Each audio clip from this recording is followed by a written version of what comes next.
Welcome back to our channel Mamata's recipe. ಈ ನಮ್ಮ busy life ಸ್ಟೈಲಲ್ಲಿ ನಮ್ಮ ಕೂದಲಿನ ಆರೋಗ್ಯದ ಕಡೆ ಟೈಮ್ ಕೊಡೋಕ್ಕೆ ಆಗ್ತಿಲ್ಲ ಅನ್ನೋರು ಈ ರೀತಿ ಸಿಂಪಲ್ ಸೊಲ್ಯೂಷನ್ಸ್ನ ಹುಡ್ಕೋಬೇಕು. ಯಾವುದಪ್ಪ ಅಂತೀರಾ? ಅದೇ home made herbal air oil. ಇದೇ ಇವತ್ತಿನ ಮಮತಾಸ್ ರೆಸಿಪಿ.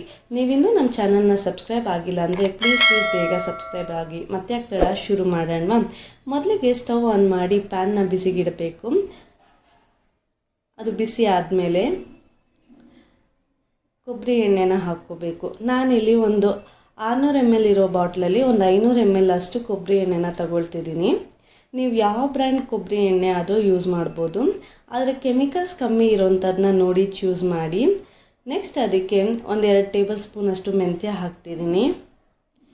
ಎಣ್ಣೆ ಸ್ವಲ್ಪ ಕಾದ್ಮೇಲೆ ಹಾಕ್ಕೊಳ್ತಿದ್ದೀನಿ. ಅದಾದಮೇಲೆ 2 ಟೇಬಲ್ ಸ್ಪೂನ್ ಅಗಸೆ ಬೀಜ, ಆಮೇಲೆ 1 ಟೇಬಲ್ ಸ್ಪೂನ್ ಅಷ್ಟು ಕರಿ ಜೀರಿಗೆ ಹಾಕ್ಕೊಳ್ತಿದ್ದೀನಿ.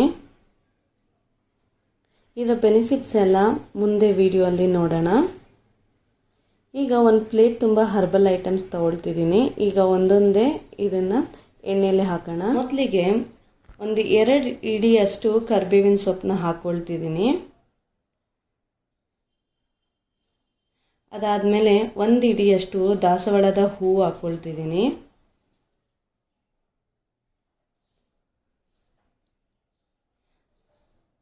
ಒಂದು ಇಡಿಯಷ್ಟು ದಾಸವಾಳದ ಎಲೆ ಹಾಕ್ಕೊಳ್ತಿದ್ದೀನಿ.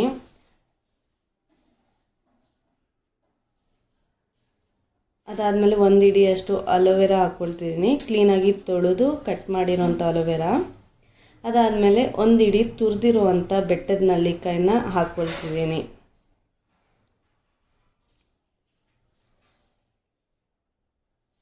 ಇದು ನಾನು ಒಂದು ಅರ್ಧ ಲೀಟರ್ ಎಣ್ಣೆಗೆ ಯೂಸ್ ಮಾಡ್ತಿರೋಂಥ ಪದಾರ್ಥಗಳ ಪ್ರಮಾಣ. ಇದನ್ನೆಲ್ಲ ಹಾಕಿ ಲೋ ಫ್ಲೇಮಲ್ಲೇ ಬೇಯಿಸ್ಕೋಬೇಕು. ಫ್ಲೇಮ್ ಹೈ ಇದ್ದರೆ ಎಲೆ ಹೂವು ಎಲ್ಲ ಬೇಗ ಸೀದೋಗುತ್ತೆ ಮತ್ತು ಅದರ ಸತ್ವ ಎಣ್ಣೆಗೆ ಹಿಡಿಯೋದೇ ಇಲ್ಲ. ಅದಕ್ಕೆ ಆದಷ್ಟು ಲೋ ಫ್ಲೇಮಲ್ಲೇ ಪೇಷನ್ಸಿಂದ ಒಂದು 20 ನಿಮಿಷ ಬೇಯಿಸ್ಕೋಬೇಕು. ನೋಡಿ, ಈಗ ಎಣ್ಣೆ ಕುದಿಯೋಕ್ಕೆ ಸ್ಟಾರ್ಟ್ ಆಗ್ತಿದೆ ಲೋ ಫ್ಲೇಮಲ್ಲೇ. ಈ ಟೈಮಲ್ಲಿ ನಾವು ಸ್ಪೂನ್ ಆಡಿಸ್ತಾ ಇದನ್ನು ಕುದಿಸ್ಬೇಕಾಗತ್ತೆ. ಇದೊಂದು 20 ನಿಮಿಷ ತಗೊಳುತ್ತೆ. ಅಷ್ಟರಲ್ಲಿ ನಾನು ಈ ಪದಾರ್ಥಗಳ ಬೆನಿಫಿಟ್ಸ್ ಎಲ್ಲ ಹೇಳ್ತೀನಿ. ಫಸ್ಟಿಗೆ ಮೆಂತ್ಯ ಬೀಜಗಳಲ್ಲಿ ಪ್ರೋಟೀನ್ ಮತ್ತು ಐರನ್ ಯಥೇಚ್ಛವಾಗಿರೋದ್ರಿಂದ ಅದು ಕೂದಲಿನ ಉದುರುವಿಕೆ, ಡ್ಯಾಂಡ್ರಫ್ ಮತ್ತು ಡ್ರೈ ಡ್ಯಾಮೇಜ್ ಏರ್ನ ರಿಪೇರ್ ಮಾಡೋದಕ್ಕೆ ತುಂಬಾ ಹೆಲ್ಪ್ಫುಲ್.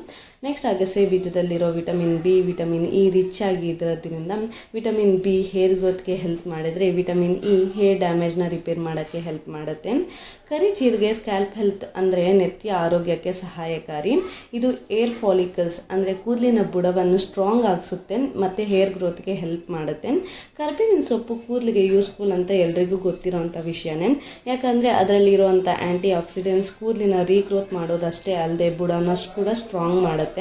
ಅದರಲ್ಲಿರೋ ಆ್ಯಂಟಿ ಫಂಗಲ್ ಪ್ರಾಪರ್ಟೀಸ್ ಡ್ಯಾಂಡ್ರಫ್ ಮತ್ತು ಇಚ್ಚಿನೆಸ್ಗೆ ತುಂಬಾ ಹೆಲ್ಪ್ ಮಾಡುತ್ತೆ.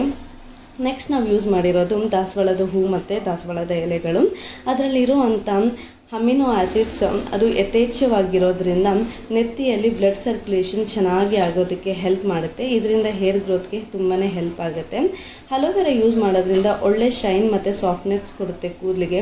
ಅದಷ್ಟೇ ಅಲ್ಲದೆ ಅಲೋವೆರಾ ಡೈರೆಕ್ಟಾಗಿ ಸ್ಕ್ಯಾಲ್ಪ್ಗೆ ಅಪ್ಲೈ ಮಾಡೋದ್ರಿಂದ ನೆತ್ತಿಯಲ್ಲಿರೋ ಎಕ್ಸಸ್ ಆಯಿಲ್ ಅಂದರೆ ಸೆಬಮ್ ಅಂತಾರೆ ಅದು ಮತ್ತು ಡರ್ಟ್ನೆಲ್ಲ ಚೆನ್ನಾಗಿ ಕ್ಲೀನ್ ಮಾಡುತ್ತೆ. ಮತ್ತು ಸ್ಕ್ಯಾಲ್ಪಲ್ಲಿರೋ ಮಾಯ್ಶ್ಚರ್ನ, ನ್ಯಾಚುರಲ್ ಮಾಯ್ಶ್ಚರ್ನ ಹಾಗೆ ರಿಟೈನ್ ಮಾಡೋದಕ್ಕೆ ಅದು ತುಂಬಾ ಯೂಸ್ಫುಲ್. ಅದಕ್ಕೆ ಅಲೋವೆರಾ ಆದಷ್ಟು ಡೈರೆಕ್ಟಾಗಿ ಅಪ್ಲೈ ಮಾಡಿ ಯೂಸ್ ಮಾಡಿ. ನೋಡಿ, ಇವಾಗ 20 ನಿಮಿಷ ಆಗಿದೆ. ಈಗ ಎಲ್ಲ ಕಲರ್ ಚೇಂಜ್ ಆಗಿದೆ ಎಲೆ ಮತ್ತು ಹೂವುದು. ಈ ಟೈಮಲ್ಲಿ ಇದನ್ನು ಸ್ಟವ್ ಆಫ್ ಮಾಡಿ ಇದನ್ನು ಆರೋದಕ್ಕೆ ಬಿಡಬೇಕು. ಎಣ್ಣೆ ಕಲರ್ ಕೂಡ ಚೇಂಜ್ ಆಗಿರುತ್ತೆ. ಬೆಟ್ಟದ ನೆಲ್ಲಿಕಾಯಲ್ಲಿ ವಿಟಮಿನ್ ಸಿ ಇರೋದ್ರಿಂದ ಅದು ಹೇರ್ ಫಾಲ್ಗೆ ತುಂಬಾ ಒಳ್ಳೆಯದು. ಇದಲ್ಲದೆ ನಾವು ರೋಸ್ಮೆರಿ ಲೀವ್ಸ್ ಕೂಡ ಯೂಸ್ ಮಾಡ್ಬೋದು. ಅದು ತುಂಬಾ ಹೆಲ್ಪ್ಫುಲ್. 1 ಇಡಿ ಅಷ್ಟು ಹಾಕ್ಕೊಳ್ಳಿ. ನೋಡಿ, ಎಣ್ಣೆ ಕಲರ್ ಕೂಡ ಚೇಂಜ್ ಆಗಿದೆ. ನಾವಿಲ್ಲಿ ಒಂದು 500 ml ಎಣ್ಣೆ ಯೂಸ್ ಮಾಡಿದ್ವಲ್ಲ, ಅದರಲ್ಲಿ ನಮ್ಗೆ 350ರಿಂದ 400 ml ಅಷ್ಟು ಸಿಗುತ್ತೆ. ಇದನ್ನು ನಾವು ಒಂದು ಕಾಟನ್ ಬಟ್ಟೆಯಲ್ಲಿ ಸೋಸ್ಕೊಂಡು ಆಮೇಲೆ ಒಂದು ಗ್ಲಾಸ್ ಏರ್ ಟೈಟ್ ಕಂಟೈನರಲ್ಲಿ ಸ್ಟೋರ್ ಮಾಡಿಟ್ಕೋಬೇಕು. ನನಗೆ ಈ ಹರ್ಬಲ್ ಏರ್ ಆಯಿಲ್ ಆರಾಮಾಗಿ 1.5ರಿಂದ 2 ತಿಂಗಳವರೆಗೂ ಬರುತ್ತೆ. ನಾನು ಇದನ್ನ ಆಚೆನೇ ಇಟ್ಟಿರ್ತೀನಿ, ಫ್ರಿಜ್ಜಲ್ಲಿ ಏನೂ ಇಡಲ್ಲ. ನೀವು ಬೇಕಂದರೆ ಫ್ರಿಜ್ಜಲ್ಲಿ ಕೂಡ ಸ್ಟೋರ್ ಮಾಡಿ ಇಟ್ಕೋಬೋದು. ಈ ಮಮತಾಸ್ ರೆಸಿಪಿ ನಿಮಗೆ ಇಷ್ಟವಾಗಿದ್ದರೆ ನಮ್ಮ ಚಾನಲ್ನ ಲೈಕ್ ಮಾಡಿ, ಫ್ಯಾಮಿಲಿ ಫ್ರೆಂಡ್ಸ್ ವಾಟ್ಸಪ್ ಗ್ರೂಪಲ್ಲಿ ಶೇರ್ ಮಾಡಿ. ಇದೇ ಥರ ಇನ್ನಷ್ಟು ರೆಸಿಪೀಸ್ಗೆ ಮರೀದೇ ನಮ್ಮ ಚಾನಲ್ನ ಸಬ್ಸ್ಕ್ರೈಬ್ ಮಾಡಿ.